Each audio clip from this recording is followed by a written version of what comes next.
ആ ഒരു രാജ്യത്ത് മാത്രമേ വള്ളിനിക്കറും ഹവായി ചപ്പലും ഫ്ലോപ്പി തൊപ്പിയും വെച്ചുകൊണ്ട് ബീച്ചിലൂടെ റൈഫിളും കൊണ്ട് നടക്കുന്ന ആൾക്കാരെ കാണാൻ കഴിയുള്ളൂ.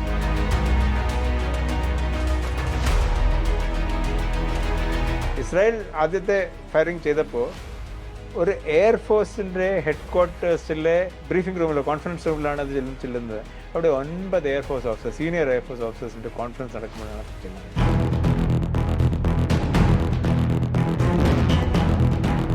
ഇറാൻ വീക്ക് ആകുകയാണെന്നുണ്ടെങ്കിൽ അന്നേരം പിന്നെ ട്രംപിന് നോബൽ പീസ് പ്രൈസ് കിട്ടാനുള്ള ചാൻസാണ് ഇപ്പം.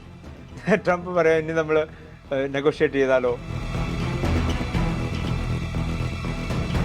ഇസ്രായേൽ അവരുടെ ഫേമസ് ക്യാബിനറ്റ് മീറ്റിംഗ്സ് അത് കിച്ചൺ ക്യാബിനറ്റ് എന്ന് വിളിക്കുന്നത് തന്നെ ആ ക്യാബിനറ്റ് മീറ്റ് ചെയ്യുന്നത് അവരുടെ ഫ്ലാറ്റിലെ ഗോൾഡാമീർ പ്രധാനമന്ത്രി ആയിരിക്കുമ്പോൾ അവർ താമസിച്ചിരുന്ന ഫ്ലാറ്റിലെ കിച്ചണിലായിരുന്നു ക്യാബിനറ്റ് മീറ്റിംഗ് ഉണ്ടായിരുന്നത്. അതുകൊണ്ടാണ് ഇത് കിച്ചൺ ക്യാബിനറ്റ് നിന്ന് വന്നത്.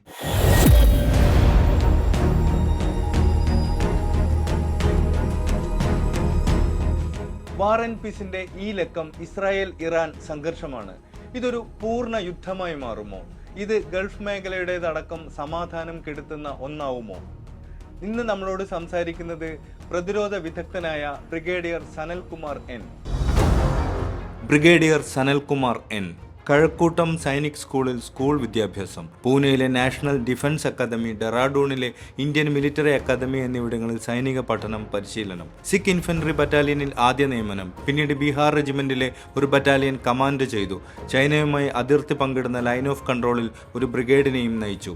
ചൈനീസ് ഭാഷയായ മാൻഡറിൻ പഠിച്ച ശേഷം ബീജിംഗിലെ ഇന്ത്യൻ എംബസിയിൽ 3 വർഷം പ്രവർത്തിച്ചു. കേരള, ലക്ഷദ്വീപ് എന്നിവയുടെ ചുമതലയുള്ള NCC ഡെപ്യൂട്ടി ഡയറക്ടർ ജനറലായിരുന്നു അവസാന നിയമനം. ഇപ്പോൾ വിവിധ പ്രസിദ്ധീകരണങ്ങളിൽ ഡിഫൻസുമായി ബന്ധപ്പെട്ട് വിശകലനങ്ങളും ലേഖനങ്ങളും എഴുതുന്നു. പ്രതിരോധ വിഷയങ്ങളിൽ വാർത്താ ചാനലുകളിൽ നടക്കുന്ന വിവിധ ചർച്ചകളിൽ പാനൽ അംഗം. 2017 വിരമിച്ച ശേഷം തിരുവനന്തപുരത്ത് വിശ്രമ ജീവിതം.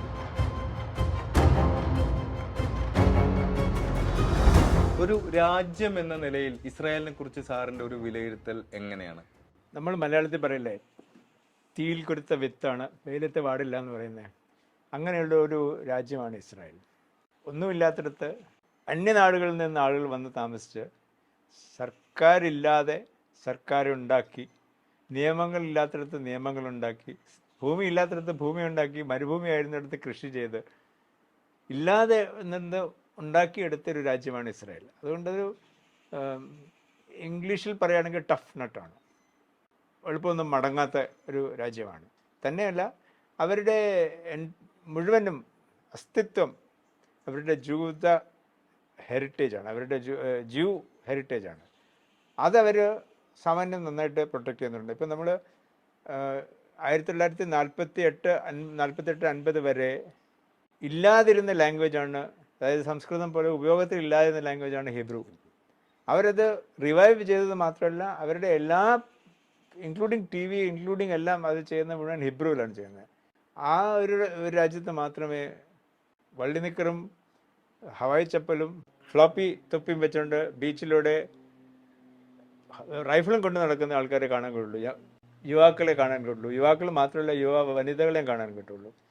അതെന്താണെന്ന് ചോദിച്ചു കഴിഞ്ഞാൽ, എപ്പോഴാണ് അവരെ റിസർവിസിനെ വിളിക്കാന്ന് പറയുമ്പോൾ അന്നേരം നമുക്ക് വീട്ടിൽ പോയി എടുത്തുകൊണ്ട് വരാനുള്ള സൗകര്യമില്ല. ഈ റൈഫിളെല്ലാം സർവീസിൻ്റെ റൈഫിൾ വീട്ടിൽ കൊണ്ട് വെക്കാൻ അനുവാദമുള്ള ഒരേ ഒരു രാജ്യമാണിത്. വേറെ ഒരിടത്തും ഇതില്ല, സിസ്റ്റമില്ല. അപ്പോൾ ഓരോ ഇൻഡിവിജ്വലിനും ഓരോ പൗരനും ഇസ്രായേൽ കൊടുത്തേക്കുന്ന റെസ്പോൺസിബിലിറ്റി ചെറുതായിട്ടുള്ളതല്ല. അതുകൊണ്ട് തന്നെ ഇസ്രായേൽ എന്താ പറയുന്നത്, ഒരു സെപ്പറേറ്റ് വേറൊരു ലെവലാണ്. ഓൾമോസ്റ്റ് 70s വരെ ഉണ്ടായിരുന്ന സമയത്ത് അവരുടെ നേതാക്കൾ, അവരുടെ ഒറിജിനലി ഉണ്ടായിരുന്ന നേതാക്കളെല്ലാം തന്നെ വളരെ ഹെവിലി സോഷ്യലിസ്റ്റ് മൈൻഡ് ഉണ്ടായിരുന്ന ആൾക്കാരായിരുന്നു. അവരുടെ വന്നു കഴിഞ്ഞപ്പോൾ സ്വന്തമായിട്ട് വീടില്ലാതെ, സ്വന്തമായിട്ട് ഒരു കുടുംബമായിട്ട് താമസിക്കാതെ കളക്റ്റീവ്സായിട്ട് താമസിച്ച് കിബുട്സ് എന്ന് പറയുന്ന കിബുട്സിൽ താമസിക്കുകയും കുട്ടികളെ കിബുട്സിൽ വളർത്തുകയും ഓരോരുത്തർ അവരവരുടെ പണിക്ക് അച്ഛനമ്മമാർ വേറെയൊക്കെ പോവുകയൊക്കെ ചെയ്തിരുന്നത് അവർക്ക് ശ്രമിച്ചു നോക്കിയിട്ടില്ല. അങ്ങനെ ഒരുപാട് പരീക്ഷണങ്ങളിൽ കൂടെ കടന്ന് ഒരു സ്റ്റഡി ആയിട്ടുള്ള രാജ്യം ഉണ്ടായതാണ് ഇസ്രായേൽ. അപ്പോൾ അത് ചെറിയ രാജ്യമല്ല, വേറൊരു ലെവലാണ്. ഇസ്രായേൽ ഉണ്ടാക്കിയപ്പോൾ തന്നെ ജൂതന്മാർക്കുള്ളൊരു സ്ഥലമാണ്. ജൂതന്മാർ എവിടുന്ന് വന്നാലും, എപ്പോൾ വന്നാലും, എങ്ങനെ വന്നാലും ജൂതന്മാർ ഞങ്ങൾ സ്വാഗതം ചെയ്യുമെന്ന് പറഞ്ഞാണ് അവർ തുടങ്ങിയത് തന്നെ. അതിൽ നിന്ന് മാറാതിരിക്കാൻ വേണ്ടി ഇപ്പോൾ ജൂതന്മാർ എല്ലായിടത്തു നിന്നും വരുന്നുണ്ട്. എല്ലാവർക്കും ഒരേ മോട്ടിവേഷനോ എല്ലാവർക്കും ഒരേ കമ്മിറ്റ്മെൻറ്റോ ഇല്ല.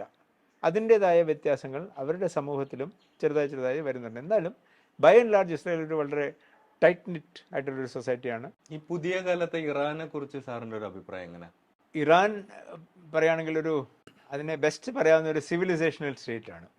അതായത് ഒരു രാജ്യമല്ല, അതൊരു സിവിലൈസേഷനാണ്. ഇപ്പം നമ്മുടെ ഭാരതീയ സംസ്കാരം അല്ലെങ്കിൽ ചൈനീസ് സംസ്കാരം അല്ലെങ്കിൽ ഈജിപ്ഷ്യൻ സംസ്കാരം എന്ന് പറയുന്ന പോലെ അതുപോലെ പഴക്കവും അതുപോലെയുള്ളൊരു ഗരിമയും ഉള്ളൊരു സംസ്കാരമാണ് ഇറാനിയൻ സംസ്കാരം. ലോകത്തിൽ ആദ്യം സിറ്റി രാജ്യങ്ങളും നഗരങ്ങളും ഒക്കെ ഉണ്ടായപ്പോഴൊക്കെ അതിൽ നിന്നൊക്കെ ഉള്ളതാണ് ഇറാനിലും. അതായത് ഇറാനിൽ നിന്ന് ഇപ്പം നമ്മൾ ഇറാൻ രാജ്യം മാത്രമല്ല, ഇറാനും ഇന്നത്തെ ഇറാഖും യൂഫ്രട്ടീസ് ടൈഗ്രീസ് ബെൽറ്റിലൊക്കെയാണ് അന്നത്തെ ഉണ്ടായിരുന്നത്. അതൊക്കെ അന്ന് നമ്മൾ ഇറാൻ അല്ലെങ്കിൽ പേർഷ്യ എന്ന് പറയുന്ന ഏരിയയാണ്. അപ്പോൾ അങ്ങനെ ഒരു രാജ്യമാണത്. അത് സിവിലൈസേഷനിലാണ്. അപ്പം നമുക്ക് അത് പല കാര്യങ്ങൾക്കും അവർക്ക് അവരുടേതായ രൂഢമൂലം എന്ന് പറഞ്ഞാൽ അതിൻ്റെ നെഗറ്റീവായിട്ട് എടുക്കാതെ വളരെ വളരെ അകക്കാമ്പിലുള്ളതായിട്ട് അങ്ങനെയുള്ള ചില വിശ്വാസങ്ങളും ചില ധൈര്യങ്ങളും ഉണ്ട് അവർക്ക്. അങ്ങനെ ഞങ്ങൾ എങ്ങനെയാണെന്നുള്ളത്. സെറോസ്റ്റിയൻ മതം മാറി ഇസ്ലാം വന്നു. ഇസ്ലാമിൽ നിന്ന് പിന്നെ മോഡേൺ ഇറ വന്നു കഴിഞ്ഞപ്പോഴത്തേനും വളരെ മോഡേൺ ആയിട്ടുള്ള ഇതൊക്കെ വന്നു. അതിൽ അവർ സൊസൈറ്റി 1 2 3 4 എവല്യൂഷൻസിൽ മാറിയിട്ടുണ്ട്. സ്വാഭാവികമായിട്ടുണ്ടായ എവല്യൂഷൻസ് അല്ല പലതും വാളാലുണ്ടായതായിരിക്കും, അല്ലെങ്കിൽ നിയമത്താൽ ഓർഡറായിട്ട് ഉണ്ടായതായിരിക്കും. അങ്ങനെ ഉണ്ടായത് കാരണം പലരിലും ഇതിൽ ചിലർക്ക് ബാക്കി കിടപ്പുണ്ടാവും. ഇത് ഈ റെവല്യൂഷൻ ഉണ്ടായിട്ടുണ്ട്, എവല്യൂഷൻ ഉണ്ടാകാത്തതായിട്ടുള്ള ചില ബാക്കി കിടക്കുന്നുണ്ട്. നമ്മൾ കാപ്പി എടുക്കുമ്പോൾ മട്ട് കിടക്കുന്ന കുറേ പേര് അങ്ങനെ മട്ടുണ്ടാവും, ഒരു പേരുണ്ട്. ആ വ്യത്യാസങ്ങൾ അഗൈൻ ഇറാനിൽ ആ വ്യത്യാസങ്ങളാണ് ചിലപ്പോൾ ചില കാര്യങ്ങൾക്ക് ഇംപറ്റസ് കൊടുക്കുക ഒരു ചാലഞ്ച് ചെയ്യുന്നത്. അല്ലാതെ ഒരു സമൂഹം എന്ന നിലയ്ക്ക് അഗൈൻ ഇത്ര വലിയൊരു രാജ്യമായിരുന്നു, ഇത്ര വലിയൊരു സിവിലൈസേഷൻ ആയിരുന്ന കാരണം അവർക്ക് എല്ലായിടത്തു നിന്നും ഇൻഫ്ലുവൻസസ് ഉണ്ട്. ഇറാനിലെ ചില ഏരിയകളിൽ അവരെ കണ്ടാൽ കൂടുതൽ പഷ്തൂൺസ് ആയിട്ട് തോന്നും, ചില കണ്ടാൽ സെൻട്രൽ ഏഷ്യൻ റിപ്പബ്ലിക്സിലുള്ളവരായിട്ട് തോന്നും, ചിലരെ കണ്ടാൽ കൂടുതൽ ടർക്ക് ഇതായിട്ട് തോന്നും. ആ വ്യത്യാസങ്ങളുണ്ടെങ്കിൽ തന്നെയും അതൊരു മെൽറ്റിംഗ് പോട്ടായിട്ടാണ് വന്നത്. പക്ഷെ ആ മെൽറ്റിംഗ് പോട്ട് ഞാൻ നേരത്തെ പറഞ്ഞ പോലെ എല്ലാം ഒരുപോലെ ആയിട്ടില്ല. ഇസ്രായേലിൻ്റെ ഏറ്റവും വലിയ ശക്തി എന്താണെന്നാണ് സാർ കരുതുന്നത്? എൻ്റെ ഫീലിങ്ങിൽ ഇസ്രായേലിൻ്റെ ഏറ്റവും വലിയ ശക്തി അവർ യുണൈറ്റഡ് ആസ് എ കൺട്രിയാണ്. പെർസിക്യൂട്ടഡ് കൺട്രി എന്നുള്ളതാണ് പ്രശ്നം. 4 വശത്തുനിന്ന് അവരെ 6 വശത്തുനിന്ന് അവരെ ഈ കടലില്ലാത്ത ബാക്കി എല്ലായിടത്തും അവരെ പെർസിക്യൂട്ട് ചെയ്യാൻ റെഡിയായിട്ട് നിൽക്കുന്ന ആളുകളാണ്. നിങ്ങളെ കടലിലേക്ക്, മെഡിറ്ററേനിയനിലേക്ക്, ഭൂമധ്യസാഗരത്തിലേക്ക് തള്ളിയിടും എന്ന് പറയുന്ന ആൾക്കാരാണ്. അത് കാരണം അവർക്കൊരു ട്രെമൻഡസ് യൂണിറ്റി ആദ്യം മുതലേ ഉണ്ടായിട്ടുണ്ട്. ആൻഡ് അവരുടെ ലീഡർഷിപ്പ് ഈ അടുത്ത കാലം വരെ വളരെ വളരെ വളരെ സിമ്പിളായിട്ടുള്ള, പക്ഷേ നാടിനായിട്ടും നാട്ടുകാർക്കായിട്ടും വേണ്ടി ജീവിതം ഒഴിഞ്ഞു വെച്ച് അതിൽ ഹാർഡ് ഡിസിഷൻസ് എടുക്കാൻ വിഷമിക്കാത്ത ആൾക്കാരുണ്ടായിരുന്നു. അവരുടെ ഫേമസ് ക്യാബിനറ്റ് മീറ്റിംഗ്സ് അത് കിച്ചൺ ക്യാബിനറ്റ് എന്ന് വിളിക്കുന്നത് തന്നെ ആ ക്യാബിനറ്റ് മീറ്റ് ചെയ്യുന്നത് അവരുടെ ഫ്ലാറ്റിലെ, ഗോൾഡാമേർ പ്രധാനമന്ത്രി ആയിരിക്കുമ്പോൾ അവർ താമസിച്ചിരുന്ന ഫ്ലാറ്റിലെ കിച്ചണിലായിരുന്നു ക്യാബിനറ്റ് മീറ്റിംഗ് ഉണ്ടായിരുന്നത്. അതുകൊണ്ടാണ് കിച്ചൺ ക്യാബിനറ്റ് നിന്ന് വന്നത്. പിന്നെ രണ്ടാമത്തെ സ്ട്രെങ്ത് ഇവർക്ക് ജൂതന്മാർക്ക് അക്രോസ് ദ വേൾഡ് ഒരുപാട് അവരെ by and large done well. Nobel prize എടുക്കുകയാണെന്നുണ്ടെങ്കിൽ I think about close to 60% of Nobel prize winners ജ്യൂസാണ്. പ്രത്യേകിച്ച് സയൻസ് ആൻഡ് ടെക്നോളജി സയൻസിൽ വരികയാണെങ്കിൽ. പിന്നെ അവർ ഏതൊക്കെ സൊസൈറ്റിയിൽ നിൽക്കുന്നുണ്ടെങ്കിലും ഈ ഒരു കാലത്ത് ജൂതന്മാർക്ക് എതിരായിട്ടുണ്ടായിരുന്ന സൊസൈറ്റി അവരെ അക്സെപ്റ്റ് ചെയ്ത് കഴിഞ്ഞപ്പോൾ അവർ അവിടെ ബ്രൈറ്റ് ആകാൻ തുടങ്ങി. അപ്പോൾ ആ ബ്രൈറ്റ് ആകുമ്പോൾ അവർക്കൊരു പൊളിറ്റിക്കൽ പവർ ഉണ്ടാകുന്നു, പൊളിറ്റിക്കൽ പുൾ ഉണ്ടായിട്ടുണ്ട്. ഇപ്പോൾ ഫോർ ഇൻസ്റ്റൻസ് അമേരിക്കയിൽ അമേരിക്കൻ ജൂയിഷ് കോൺഗ്രസ് എന്നൊരു സാധനമുണ്ട്. അത് എക്സ്ട്രീംലി പവർഫുൾ. അതിപ്പോൾ ഇവർ റിപ്പബ്ലിക്കൻ പാർട്ടി, ഡെമോക്രാറ്റിക് പാർട്ടി ആരും എന്ത് വന്നാലും അവരെ മൈൻഡ് ചെയ്യാതിരിക്കാൻ സ്കോപ്പില്ല. അമേരിക്കൻ ജൂയിഷ് കോൺഗ്രസിനെ മൈൻഡ് ചെയ്യണം, അവർ പറയുന്നത് എന്താണെന്ന് നമ്മൾ കേൾക്കണം. അങ്ങനെയുള്ളൊരു സിറ്റുവേഷനിലാണ് അവർ നിൽക്കുന്നത്. ഈ 2 കാര്യങ്ങളാണ് actually what makes a lot of things. And third പറയുകയാണെങ്കിൽ അവർ എക്സ്ട്രീംലി കമ്മിറ്റഡ് ആണ് അവരുടെ രാജ്യത്തിന് വേണ്ടിയിട്ട്. എന്താ ഇന്നോവേറ്റീവ് ആയിട്ടുള്ള റിസർച്ച്, ഇന്നോവേറ്റീവ് ആയിട്ടുള്ള എൻജിനീയറിംഗ് ഡിസൈൻസ് എല്ലാം ഒരുപാട് കാര്യങ്ങൾ അവരുടെ രാജ്യത്ത് ട്രൈ ചെയ്താണ്. ഇപ്പോൾ ഫോർ ഇൻസ്റ്റൻസ് നമ്മളിപ്പോൾ എല്ലായിടത്തും തന്നെ ഡ്രിപ്പ് ഇറിഗേഷൻ പറയുന്നുണ്ട്. ഡ്രിപ്പ് ഇറിഗേഷൻ 50കളിൽ ഇസ്രായേലിൽ ട്രൈ ചെയ്ത് സക്സസ്ഫുൾ ആയതാണ്. 1950s ഇപ്പോൾ പലയിടത്തും നമ്മളിവിടെയൊക്കെ ആയി വരുന്നേ ഉള്ളൂ പലയിടത്തും. അത് ആ ഒരു ഐഡിയ എവിടെ നിന്ന് കിട്ടി, അതെങ്ങനെ ചെയ്യാൻ പറ്റി, അവരത് ഇംപ്ലിമെൻറ്റ് ചെയ്ത് സക്സസ് ആയി എന്ന് കാണുമ്പോഴാണ് ആ ചെയ്യാനുള്ളൊരു ഒരു ഒരു ഒരു ത്വര, അല്ലെങ്കിൽ അത് ചെയ്യാനുള്ളൊരു പുഷ്, അത് ഇസ്രായേലിൽ. അതാണ് ഞാൻ നോക്കുന്നത്. ഇങ്ങനെ 3-4 ഐറ്റംസാണ് എനിക്ക് തോന്നുന്നത് ഇസ്രായേലിൻ്റെ സ്ട്രെങ്ത്. മറ്റുള്ളവർ ചെയ്യുന്നതിൽ നിന്ന് ഒരിത്തിരി വ്യത്യാസം വെച്ച് അവരതിൻ്റെ ഒറിജിനലായിട്ടുള്ള ഉദ്ദേശം വെച്ച് അങ്ങനെ പോകും. റിമോട്ട് കൺട്രോൾഡായിട്ട് ഹിസ്ബുള്ളയുടെ പേജർ ഉപയോഗിക്കുക എന്ന് പറയുന്നത് എന്തൊരു, അത്രയ്ക്ക് ആലോചിക്കണം എന്നുണ്ടെങ്കിൽ ഇത്ര ആലോചിച്ച് അത് ഇംപ്ലിമെൻറ്റ് ചെയ്യാനും വേണം ഒരു കണ്ടിന്യൂറ്റി, ഒരു ഐഡിയ ചെയ്യാമെന്നുള്ളത്. അതാണ് എനിക്ക് തോന്നുന്നത് ഇസ്രായേലിൻ്റെ ഏറ്റവും, മേ ബി 5ാമത്തെ പറയുകയാണെങ്കിൽ അതായിരിക്കും ഏറ്റവും വലിയ സ്ട്രെങ്ത്. അയൺ ഡോമിനെ മറികടന്ന് ബാലിസ്റ്റിക് മിസൈൽ കൊണ്ട് ഇറാൻ ഇസ്രായേലിൻ്റെ അകത്ത്, ടെല്ലവീവിൻ്റെ അകത്ത് വരെ അറ്റാക്ക് നടത്തുന്നുണ്ട്. അത് ഏത് തരത്തിലായിരിക്കും സാധിക്കുന്നുണ്ടാവും? സ്റ്റാറ്റിസ്റ്റിക്കലി മാക്സിമം നിർത്താം എന്നുള്ളതാണ് ഏതൊരു ഡിഫൻസ് സിസ്റ്റത്തിൻ്റെയും ഇഷ്യൂ വരുന്നത്. ഇപ്പോൾ പെർഫെക്ഷൻ എന്ന് പറഞ്ഞാൽ ഇപ്പം നമ്മൾ ഓഫ് സിന്ദൂറിൽ അത് നടന്നു എന്ന് പറയുന്നത് മോർ ബിക്കോസ് അവരുടെ കൊള്ളില്ലാത്തത് കൊണ്ടാണ്, അല്ലെങ്കിൽ അവർ ചെയ്തതിൻ്റെ വ്യത്യാസം കൊണ്ടാണ്. അല്ലാതെ പെർഫെക്ഷൻ എന്നൊരു സാധനം ഒരു ഡിഫൻസ് മെക്കാനിസത്തിലും വരാൻ ചാൻസ് ഇല്ല. അപ്പോൾ അയൺ ഡോം ഇഫക്റ്റീവ് ആണ്, പക്ഷേ ഈ അയൺ ഡോമിൻ്റെ ഡിറ്റക്ഷൻ റേഞ്ചും എപ്പോഴാണ് ഡിറ്റക്ട് ചെയ്യുന്നതെന്നും എപ്പോഴാണ് അതിനെ ഇൻ്റർസെപ്റ്റ് ചെയ്യാൻ നോക്കുന്നതെന്നുള്ളത് ടൈമിംഗ് വെച്ചിട്ടാണ് ചെയ്യാൻ നോക്കുന്നത്. അതുകൊണ്ട് ചില കാര്യങ്ങൾ അതിന് ഒന്നും ചെയ്യാൻ പറ്റില്ല. അതിൻ്റെ സ്പീഡ്, ഇപ്പം ബാലിസ്റ്റിക് മിസൈൽസ്, ഇപ്പോൾ ടെലവീവിൽ ഒന്നോ രണ്ടോ ballistic missiles hyper velocity missiles ആണ്. അപ്പോൾ അത് വരണമെന്നുണ്ടെങ്കിൽ അതിന് ചെയ്യാനുള്ളതിന് കഴിവില്ല. അയൺ ഡോമിന് അത് കാൽക്കുലേറ്റ് ചെയ്ത് ഇൻ്റർസെപ്റ്റ് ചെയ്യാനുള്ള കഴിവില്ല. പക്ഷേ ഇങ്ങനത്തെ മിസൈൽസ് ആരുടെയും കയ്യിൽ ഇങ്ങനെ അടുത്ത മാസം ഒരു മാസം ഫയർ ചെയ്യാനുള്ളതൊന്നും കാണില്ലല്ലോ. അത് റേറിറ്റിയാണ്. അപ്പം അങ്ങനെ അവർ ആ മിസൈൽ ഫയർ ചെയ്തതിൽ തന്നെയാണെങ്കിലും ഒരു മെസ്സേജാണ്, അതിലൊരു സന്ദേശമാണ് കൊടുക്കുന്നത്. ഞങ്ങളുടെ കയ്യിലുണ്ട്, ഞങ്ങൾ ഇനി പ്രയോഗിക്കാം, ഞങ്ങൾ എവിടെയാണ് പ്രയോഗിക്കേണ്ടത് നോക്കാം. പക്ഷെ വ്യത്യാസം നമ്മളിത് രണ്ടും കാണേണ്ടത്, ടെഹ്റാൻ അല്ലെ ഇറാൻ ഫയർ ചെയ്ത മിസൈൽ എവിടെയാണ് ചെന്നതെന്നും അതിൻ്റെ എന്താണ് എഫക്റ്റ് ഉണ്ടായതെന്നും, ഇസ്രായേൽ ഫയർ ചെയ്ത മിസൈൽ എവിടെയാണ് ചെന്നതെന്നും എന്താണ് എഫക്റ്റ് ഉണ്ടായതെന്നും, അവിടെയാണ് ഞാൻ പറഞ്ഞു തന്ന ആ ഇൻ്റലിജൻസിൻ്റെ കോർഡിനേഷൻ എങ്ങനെ ഉണ്ടായിട്ടുണ്ടെന്ന് ഞാൻ പറഞ്ഞു തന്നതാണ്. അതായത് ഇസ്രായേൽ ആദ്യത്തെ ഫയറിങ് ചെയ്തപ്പോൾ ഒരു എയർഫോഴ്സിൻ്റെ ഹെഡ് ക്വാർട്ടേഴ്സിലെ ബ്രീഫിംഗ് റൂമിലോ കോൺഫറൻസ് റൂമിലാണ് അത് ചെല്ലുന്നത്. അവിടെ 9 എയർഫോഴ്സ് ഓഫീസേഴ്സ്, സീനിയർ എയർഫോഴ്സ് ഓഫീസേഴ്സിൻ്റെ കോൺഫറൻസ് നടക്കുമ്പോഴാണ് അത് ചെല്ലുന്നത്.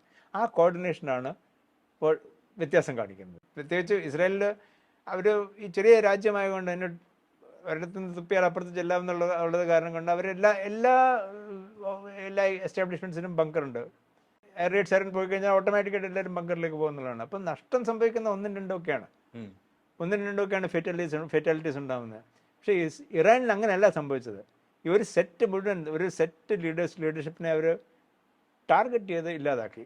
ആ വ്യത്യാസമാണ് രണ്ടും തമ്മിലുള്ള കാണാനൊക്കെ. ഇപ്പം ഇറാനിലൊരു ഭരണ മാറ്റം ഉണ്ടാവണം എന്ന് പറഞ്ഞിട്ടാണ് അമേരിക്കയും ഇസ്രായേലും ആവശ്യപ്പെട്ടുകൊണ്ടിരിക്കുന്നത്.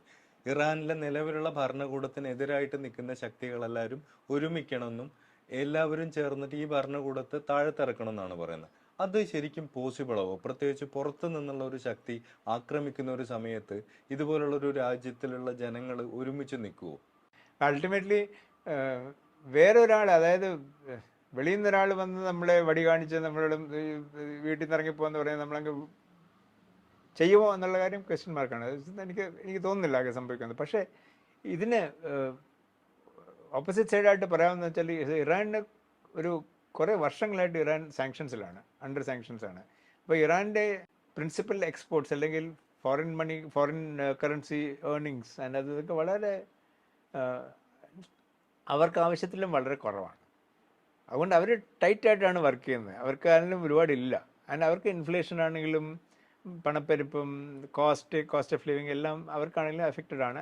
ഈ കഴിഞ്ഞ മുമ്പത്തെ വർഷം വരെ ആളുകൾ നിരത്തിലിറങ്ങി പ്രൊട്ടസ്റ്റ് ചെയ്തതാണ് ഇതിനെതിരായിട്ടൊക്കെ. അതിൽ നിന്ന് ബെനിഫിറ്റ് ചെയ്യാമെന്നുള്ളൊരു പ്ലാനും കൂടെ ഉണ്ടായിരുന്നിരിക്കണം, ഒരു ഉദ്ദേശം കൂടെ ഉണ്ടായിരുന്നിരിക്കണം ഈ സമയത്ത് ചെയ്യുന്നതിൽ. ഈ ആൻറ്റി ഇറാനിയൻ ഗവൺമെൻറ് ആയിട്ടുള്ള ഇറാനിയൻസ് തന്നെ ഉണ്ടായിരിക്കും. അവരാരെങ്കിലുമൊക്കെ പ്രൊട്ടസ്റ്റ് പൊക്കി വരും. അതിപ്പോൾ സമയം ഇപ്പം ദിവസമല്ലേ ആയിട്ടില്ലല്ലോ. അങ്ങനെ ഒരു ക്രിട്ടിക്കാലിറ്റി ആയിട്ടില്ല. രണ്ട് വശത്തും ക്രിട്ടിക്കാലിറ്റി ആയിട്ടില്ല. അതായത് പെടന്ന് പോകുമെന്നുള്ള സിറ്റുവേഷൻ ആയിട്ടില്ല. അതുവരെ അത്ര ആകുമ്പോഴേ ഉള്ളൂ ഇതൊക്കെ ഈ പോസിബിലിറ്റീസ് ഒക്കെ ആരെങ്കിലും കൺസിഡർ ചെയ്യാൻ പറ്റും. അമേരിക്കയ്ക്ക് ഈ സംഘർഷത്തിൽ എന്ത് റോളാണുള്ളത്?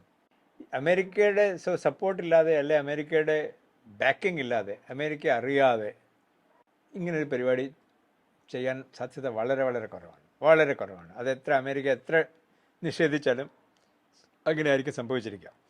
പക്ഷേ വ്യത്യാസം പോസിബിളായിട്ടുള്ളത് സമയം, at the timing probably Israel അമേരിക്കയോട് പറഞ്ഞു കാണാതിരിക്കുക, അല്ലെ അവർക്ക് റിയാക്ഷൻ ടൈം കൊടുക്കാതെ പറഞ്ഞു കാണാൻ ചാൻസ് ഉണ്ട്. അമേരിക്കയ്ക്ക് ഒന്നും ചെയ്യാൻ പറ്റാത്ത പോലെ കുറച്ച് കേൾക്കാൻ സാധ്യതയുണ്ട്. അപ്പോൾ ഈ പറഞ്ഞ പോലെ നമ്മൾ ഒരു ലെവലായി കഴിയുമ്പോഴത്തേനും പിന്നെ അമേരിക്കയ്ക്ക് ഇസ്രായേലിനെ സപ്പോർട്ട് ചെയ്യാതിരിക്കാൻ പറ്റില്ല. ഓപ്പണായിട്ട് ചെയ്യണമെന്നില്ല, കാരണം അവരുടെ അസറ്റ്സ് എല്ലാം ഇറാനിൻ്റെ റേഞ്ചിലാണ്. ഗൾഫിൽ തന്നെ അവർക്ക് 3, 4, 5 ബേസസ് ഉണ്ട്. ഇതെല്ലാം ഇറാനിൻ്റെ റേഞ്ചിലാണ്. അപ്പോൾ ഓപ്പണായിട്ട് അവർ സപ്പോർട്ട് ചെയ്താൽ ഇതിലേതെങ്കിലുമൊക്കെ നഷ്ടം വരുമോ, ഇതിലെന്തെങ്കിലുമൊക്കെ ചെയ്യാം. അപ്പോൾ ഇതൊക്കെ ഇതിലേതെങ്കിലും ഇറാൻ വന്നു കഴിഞ്ഞാൽ ഈ ഹോസ്റ്റ് നേഷൻസ്, ഇപ്പം ബഹ്റൈനിൽ 5th ഫ്ലീറ്റിൻ്റെ ഹെഡ്ക്വാർട്ടേഴ്സാണ്. 5th ഫ്ലീറ്റ് അവിടെ ഉള്ളത് കാരണം ഇവർ സപ്പോർട്ട് ചെയ്തിട്ടുണ്ടെങ്കിൽ ഇറാൻ 5th ഫ്ലീറ്റ് ഹെഡ്ക്വാർട്ടേഴ്സിലേക്ക് മിസൈൽ അയക്കുകയോ എന്തെങ്കിലും ഡിസ്ട്രോയ് ചെയ്യുകയാണെങ്കിൽ ബഹ്റൈൻ അതിന് കംപ്ലയിൻറ്റ് ചെയ്യില്ലേ, നിങ്ങളിവിടെ ഉള്ളതുകൊണ്ടല്ലേ, നിങ്ങളിവിടെ പൊക്കോളം പറയില്ലേ. അപ്പോൾ അതൊക്കെ കൊണ്ട് അവർ ഓപ്പണായിട്ട് ചെയ്യുമെന്ന് എനിക്ക് വിശ്വാസം പോരാ. പക്ഷേ ബിഹൈൻഡ് ദ സീൻസ് തീർച്ചയായിട്ടും സപ്പോർട്ട് ചെയ്യുന്നുണ്ടാവും. അതിപ്പോൾ നമ്മൾ ഈ 88 മണിക്കൂർ എന്ന സിന്ദൂറിൽ ചൈന എത്ര ബാക്ക്ഗ്രൗണ്ട് സപ്പോർട്ട് ചെയ്തെന്നുള്ളതെന്ന് നമുക്ക് അറിയാവുന്ന കാര്യമുള്ളൂ. അതുപോലെ നല്ലോണം സപ്പോർട്ട് ചെയ്യുന്നതാണ് എൻ്റെ പക്ഷം. ഇൻഫാക്റ്റ് അത് അൺകൺഫേംഡ് ആണ്, ഫേക്ക് ആണെന്ന് എനിക്കറിയില്ല.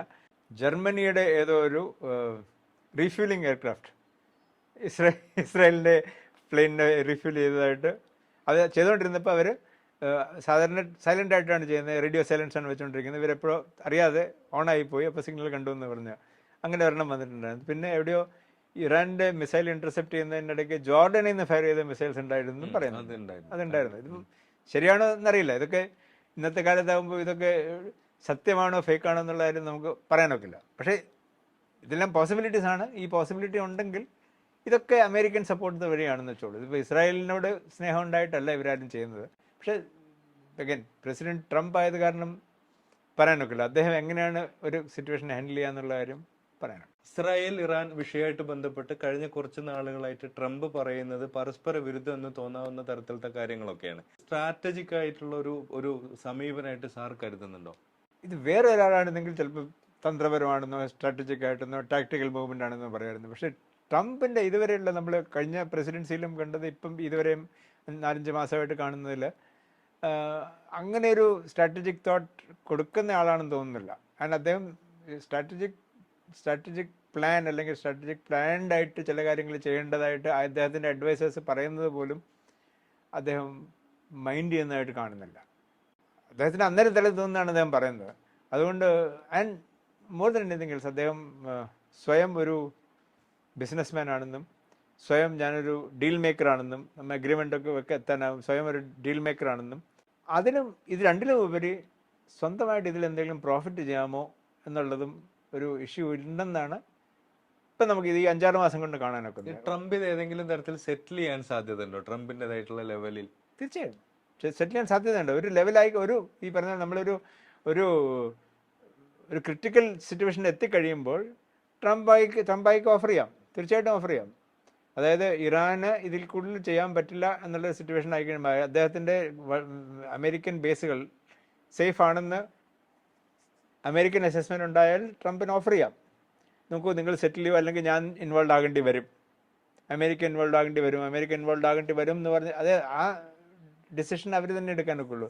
അതായത് ഇറാനിൻ്റെ strike capability at American bases within range, അവരുടെ റേഞ്ചിൽ അതില്ലാതാകുകയാണെങ്കിൽ ദെൻ ഇറ്റ്സ് ഓപ്പൺ, ഓപ്ഷനില്ല. അത് അങ്ങനെ അപ്പോൾ ട്രംപിന് ധൈര്യമായിട്ട് ഓഫർ ചെയ്യാം.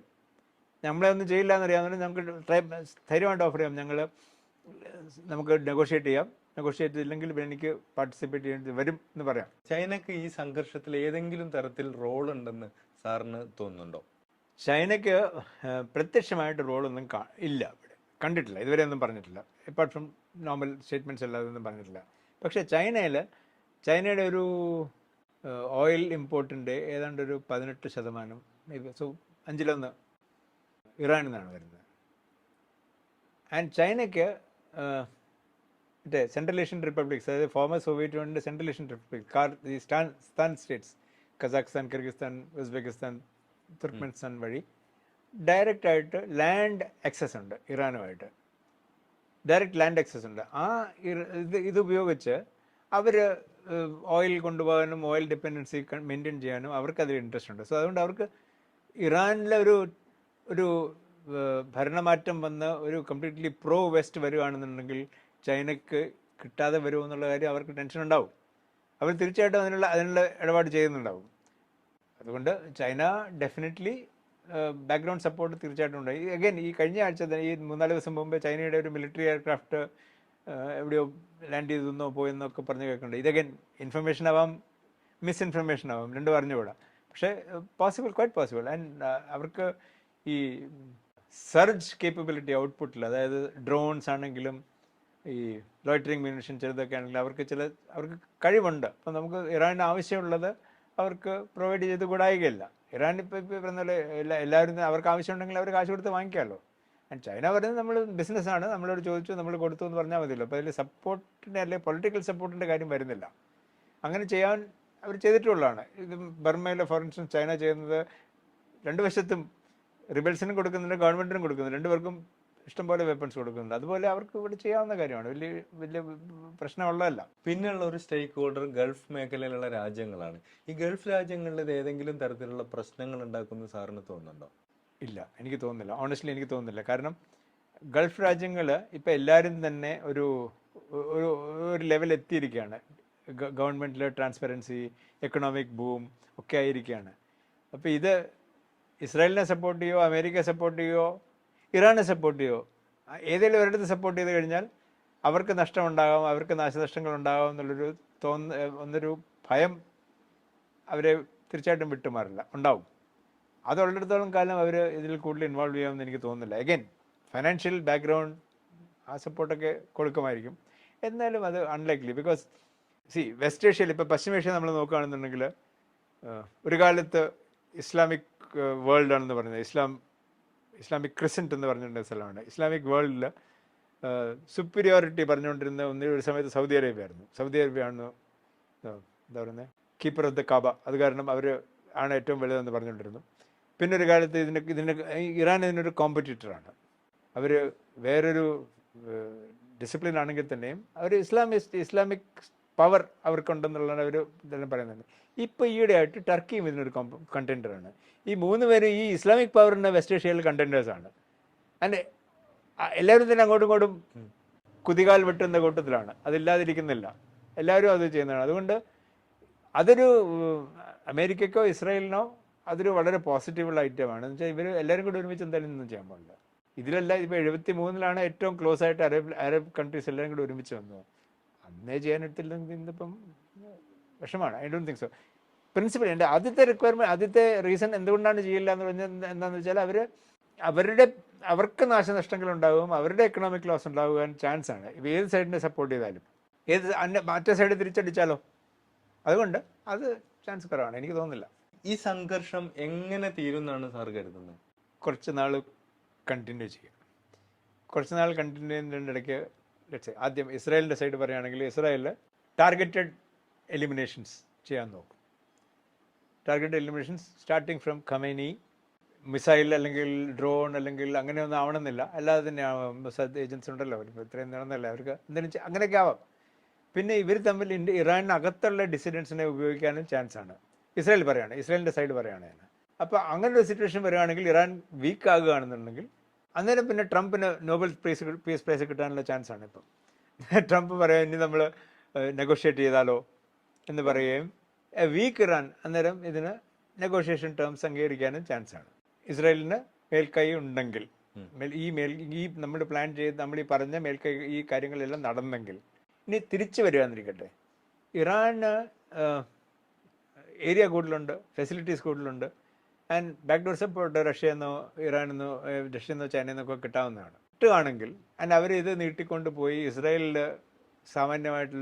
സാമാന്യത്തിൽ കവിഞ്ഞ നാശനഷ്ടങ്ങൾ വരുത്തുകയാണെങ്കിൽ ഇസ്രായേലിനാണെങ്കിലും ചിലപ്പോൾ സ്റ്റോക്ക് കുറഞ്ഞെന്നിരാം. ഒരു രാജ്യവും 2 വർഷത്തേക്ക് യുദ്ധം ചെയ്യാനായിട്ടുള്ള സ്റ്റോക്കൊന്നും ആരും വെക്കില്ല. അതും മിസൈൽസ് എല്ലാം എക്സ്പെൻസീവ് സാധനങ്ങൾ, അത് അത്രയൊന്നും ആരും വെക്കില്ല. മിസൈൽ പോട്ടെ, നമ്മളിപ്പോൾ ആർട്ടിലറി അമ്യൂണിഷൻ പോലും ആരും വെക്കാറില്ല. ആ പ്രശ്നം വരികയാണെങ്കിൽ ഇസ്രായേൽ ഓപ്ഷൻസ് നെഗോഷിയേഷൻസ് നോക്കാം. ഇതിൽ നമുക്ക് ഇവിടെ അങ്ങ് നിർത്താം, നിങ്ങൾ ചോദിച്ചല്ലേ, ഇറാൻ നേരത്തെ തയ്യാറാണെന്ന് പറഞ്ഞല്ലോ, ആ തയ്യാറായതിനല്ലേ നമ്മൾ ശരിയാണ്, നമുക്ക് സമ്മതിക്കാം, പക്ഷേ കണ്ടീഷൻസ് നമുക്ക് സംസാരിക്കാം എന്നൊക്കെ പറഞ്ഞ് നിൽക്കാം. ഓപ്ഷൻസ് പറയുകയാണെങ്കിൽ ഒന്ന്, ഞാൻ ഇറാനിൽ നെഗോഷിയേഷനിലാണെങ്കിൽ അലി ഷാംഖാനി ആയിരുന്നെങ്കിൽ, മരിച്ചുപോയ അലി ഷാംഖാനി ആയിരുന്നെങ്കിൽ ഞാൻ നോക്കുമായിരുന്നു, എൻ്റെ nuclear programme is none of your business. ഞാൻ പീസ്ഫുള്ളായിട്ടാണ് ചെയ്യുന്നത്, ഞാൻ ബോംബ് ഉണ്ടാക്കുന്നില്ല, അതിന് നിങ്ങളുടെ ഇൻസ്പെക്ഷൻ്റെ ആവശ്യമില്ല, അത് ഞാൻ നോൺ നെഗോഷ്യബിൾ മാറ്റിവെക്കുക. മറ്റ് മിലിറ്ററി ആയിട്ടുള്ള കാര്യങ്ങൾ നമുക്കിനി സംസാരിക്കാം, നമുക്ക് വേറെ ഒന്നും വിഷയമില്ല. ബാക്കി ന്യൂക്ലിയർ ഞങ്ങൾ ഇതിനാണ് ചെയ്യുന്നത്, ഞങ്ങളെ വിശ്വസിക്കും, ഞങ്ങൾ ബോംബുമായിട്ട് ബന്ധമില്ല, അല്ലാതെ ഞങ്ങൾ ഇതിനകം ഇസ്രായേലിനെ ബോംബ് ചെയ്യാനായിട്ട് സമയം എടുക്കുമായിരുന്നു. അതാണ് ഫസ്റ്റ് ലൈൻ തുടങ്ങുക. പിന്നെ ഇസ്രായേലുമായിട്ട് ആക്ച്വലി ആ ടേം നമുക്ക് വേണമെങ്കിൽ ഡിപ്പെൻഡിങ് ഓൺ ഇറാൻ എത്ര നഷ്ടം സംഭവിച്ചെന്നും എത്ര വീക്കാണെന്ന് അവർ തോന്നുന്നു അനുസരിച്ച് ഇറാൻ വേണമെങ്കിൽ ഇസ്രായേലിനെ ഒഫീഷ്യലായിട്ട് അംഗീകരിക്കാം. അതൊരു വളരെ മേജർ സ്റ്റെപ്പായിട്ട് പാക്കേജ് ചെയ്യാം. അതായത് ഞങ്ങൾ ഇതുവരെ നിങ്ങളെ അംഗീകരിച്ചിരുന്നില്ല, ഇപ്പോൾ ഇത് അംഗീകരിക്കുന്നു എന്ന് പറയാം. പിന്നെ എക്കണോമിക് ഇഷ്യൂസും ഇതൊക്കെ ആയിട്ട് നമുക്ക് ട്രേഡും അതും എല്ലാം ചെയ്യാവുന്ന കാര്യങ്ങളാണ്. അപ്പോൾ അതൊരു കീഴടങ്ങൽ എന്നുള്ള രീതിയിൽ വ്യാഖ്യാനിക്കപ്പെടില്ലേ? ഇല്ല, ന്യൂക്ലിയർ നിങ്ങൾ സമ്മതിക്കില്ല ഞാൻ. അത് അവർ കീ ആയിട്ട് വെക്കും. അത് ന്യൂക്ലിയർ പ്രോഗ്രാമിൽ ഞാൻ ബോംബ് ഉണ്ടാക്കില്ല എന്ന് ഞങ്ങളിപ്പോൾ പറയുകയാണ്, ഗിവിങ് യു ദിസ് വേ. പക്ഷേ എൻ്റെ ന്യൂക്ലിയർ പ്രോഗ്രാം, എൻ്റെ റിസർച്ച് ഞാൻ കണ്ടിന്യൂ ചെയ്യും. അത് നിങ്ങൾ അതിൽ ഇൻ്റർഫിയർ, അതാണ് നമ്മൾ നോൺ നെഗോഷ്യബിൾ. ബാക്കി കാര്യങ്ങൾ നമുക്ക് നെഗോഷിയേറ്റ് ചെയ്യാം, ട്രേഡ് നെഗോഷിയേറ്റ് ചെയ്യാം, ബാക്കി നിങ്ങൾ ഇസ്രായേലിനെ റെക്കഗ്നൈസ് ചെയ്യാം, ഇസ്രായേലിന് ചെയ്യാം, അതൊക്കെ കാര്യങ്ങളൊക്കെ ചെയ്യാം. പാർട്ടി ടു പാർട്ടി എല്ലാം ചെയ്യാമെന്ന് പറയാം. പെഹ്ലാവി രാജാവായിരുന്ന സമയത്താണ് ഇറാൻ NPT സൈൻ ചെയ്തത്. അതാണ് ഇവർക്കെതിരായിട്ട് കുറ്റമായിട്ട് പറയുന്നത്. നിങ്ങൾ NPT സിഗ്നറ്ററി ആണ്, നിങ്ങൾ എന്തിനാണ് ഇത് ചെയ്യുന്നത് എന്നുള്ളത്. ഇസ്രായേൽ NPT സൈൻ ചെയ്തിട്ടില്ല. പക്ഷെ അതാണ് പറയുന്നത്. ഇപ്പോൾ ഈ ഒരു എഗൻ ഇസ്രായേലിൻ്റെ നേതൃത്വവും ഇറാൻ്റെ നേതൃത്വവും ഒരു സമയത്ത് 68 ഇസ്രായേൽ 67 6 ഡേ വാർ നടന്നു. ഗോൾഡമേർ പ്രസിഡന്റ് ആയിരുന്നു. അത്രയും പ്രഷർ ഉണ്ടായിരുന്ന സമയത്ത് പോലും അവർ NPT സമ്മതിച്ചില്ല. സിമിലർലി നേതൃത്വം പലയിടത്തും ഉണ്ടായിരുന്നു. ഇപ്പോൾ ഇന്ത്യ എന്തുകൊണ്ട് സൈൻ ചെയ്തില്ല? അത് വിവേചനപരമാണെന്നുള്ളത് സംബന്ധിച്ചുണ്ട്. നിങ്ങൾ എന്തിനാ, അപ്പം നിങ്ങൾക്ക് മാത്രം എന്താ അത്? അല്ല, നിങ്ങളും കൂടെ സൈൻ ചെയ്യും, നിങ്ങളും കൂടെ വേണ്ടെന്ന് വെക്കുക. അങ്ങനെയാണ് നമുക്ക് നിൽക്കാം. അപ്പോൾ നമുക്ക് വേണ്ടത് ആക്ച്വലി ആണവായുധങ്ങൾ ഇല്ലാത്ത ലോകമാണ് നമുക്ക് വേണ്ടത്, അല്ലാതെ ആണവായുധങ്ങൾ വെച്ചുകൊണ്ടുള്ള നെഗോഷിയേഷൻസ് അല്ല വേണ്ടതെന്ന് നമ്മുടെ പൊസിഷൻ. നേതൃത്വം പക്ഷേ ഇറാനൊക്കെ സൈൻ ചെയ്തു, കാരണം അമേരിക്കയുടെ പോക്കറ്റിലായിരുന്നത്. ആ വ്യത്യാസം അതാണ് ഇപ്പോൾ അവർക്കെതിരായിട്ട് കടിക്കാൻ വരുന്നത്. ന്യൂക്ലിയർ ഇഷ്യൂസ് വേറെയല്ല. ഇറാന്റെ ആണവ സൈറ്റുകളിൽ ആക്രമണം നടത്തുന്നതാണ് ഇസ്രായേൽ പറയുന്നത്. അമേരിക്കയുടെ സഹായത്തോടു കൂടി അത് നടത്തുമെന്ന് പറയുന്നു. അതൊരു വലിയ തരത്തിലുള്ള റേഡിയേഷനും ലോകത്തെ തന്നെ ബാധിക്കുന്ന തരത്തിലുള്ള ഒരു വലിയ ഇഷ്യൂ ആയിട്ട് മാറില്ലേ? Depends actually. എന്താണെന്ന് വെച്ചാൽ ഇതിങ്ങനെ ഏത് ലെവലിലാണ് ഇതിലാണ് സ്റ്റോറേജ് ചെയ്തേക്കുന്നതെന്ന് അറിയില്ല ആക്ച്വലി. ബിക്കോസ് വെപ്പണൈസ് ചെയ്തിട്ടായിരിക്കില്ല സ്റ്റോർ ചെയ്തേക്കുക. യുറേനിയം യെല്ലോ കേക്ക് മാത്രം സ്റ്റോർ ചെയ്തേക്കുകയാണെങ്കിൽ അതിന് ഒരു ലെവൽ ഓഫ് കണ്ടാമിനേഷൻ വരും. ആ ലെവൽ നമുക്ക് കണ്ടിന്യൂ ചെയ്യാവുന്നേ ഉള്ളൂ. ഡിപ്പെൻസ്, അത് എത്രയാണ് ആക്റ്റീവ് ആയിട്ടുണ്ടെന്ന്, എത്ര ഭയാനകമായി എന്നുള്ളതനുസരിച്ചിരിക്കും, അത് ഡിപ്പെൻസ്. പക്ഷേ പിന്നെ ഇറാൻ ഈ പ്രശ്നത്തിന് തയ്യാറെടുത്തിരുന്നു എന്നുള്ളതാണ് കാണേണ്ടത്. കാരണം ലാസ്റ്റ് ഈ കഴിഞ്ഞ 24 അതിന് മുമ്പേ തന്നെ അവർ നെത്താൻസിൽ വെളിയിലുണ്ടായിരുന്നതും നെത്താൻസിൽ തന്നെ അണ്ടർഗ്രൗണ്ട് സെൻട്രിഫ്യൂജസ് ഉണ്ടായിരുന്നതും അതിന് കഴിഞ്ഞിട്ടാണ് അവർ ഫോർദോ എന്ന് പറയുന്ന സ്ഥലത്ത് അതുകൊണ്ടാണ് ഇപ്പോൾ അമേരിക്കയുടെ ഹെൽപ്പ് ചോദിക്കേണ്ടി വരുന്നത് ഇസ്രായേലിന്. അത് വളരെ അണ്ടർഗ്രൗണ്ടാണ്, അത് ഇതൊന്നും തൊടാനൊക്കാത്ത സിറ്റുവേഷനിലാണ്. അങ്ങനെ വന്നു കഴിയുമ്പം അത് അഗൈൻ പിന്നെ വേറെ കാര്യമാണ്, അണ്ടർഗ്രൗണ്ട് ആയിട്ടുള്ള ഒന്നിരിക്കട്ടെ. And if you want to contain it, വെളിയിലുള്ള സാധനം കണ്ടെയ്ൻ ചെയ്യണമെങ്കിൽ ഇതിന് പുറത്തോടെ എല്ലാം സിമെൻറ്റ് ഒഴിക്കണ്ടേ. അടിയിലുള്ള സാധനം കണ്ടെയ്ൻ ചെയ്യണമെന്നുണ്ടെങ്കിൽ റിലേറ്റീവ്ലി ഈസിയറാണ്. അത് സീൽ ചെയ്യണം. സീൽ ചെയ്യാന്ന് പറയുമ്പം അത്ര എളുപ്പമല്ല, എന്നാലും ഉടനെ വരില്ലല്ലോ. അപ്പോൾ നമുക്ക് അണ്ടർഗ്രൗണ്ട് ആയിട്ടുള്ള ഒരു ഫെസിലിറ്റി ഉണ്ടെങ്കിൽ, ഈ വീട് അണ്ടർഗ്രൗണ്ട് ആയിരുന്നെങ്കിൽ ഇതിനെ കയറാനുള്ള വഴികളുണ്ടല്ലോ, അല്ല ഇതിലേക്ക് കയറാനുള്ള വഴികളുണ്ടോ, അത് സീൽ ചെയ്യുക ആദ്യം.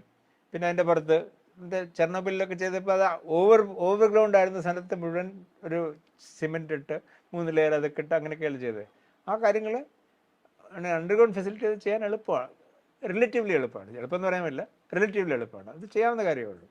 അതുകൊണ്ട് അങ്ങനെ ഒരു അഗ്രിമെൻ്റ് വരികയാണെങ്കിൽ, എനിക്ക് തോന്നുന്നില്ല, ഞാൻ ഷാംഖാനി ആയിരുന്നെങ്കിൽ ഞാൻ സമ്മതിക്കില്ലായിരുന്നു. അത്രയേ ഉള്ളൂ.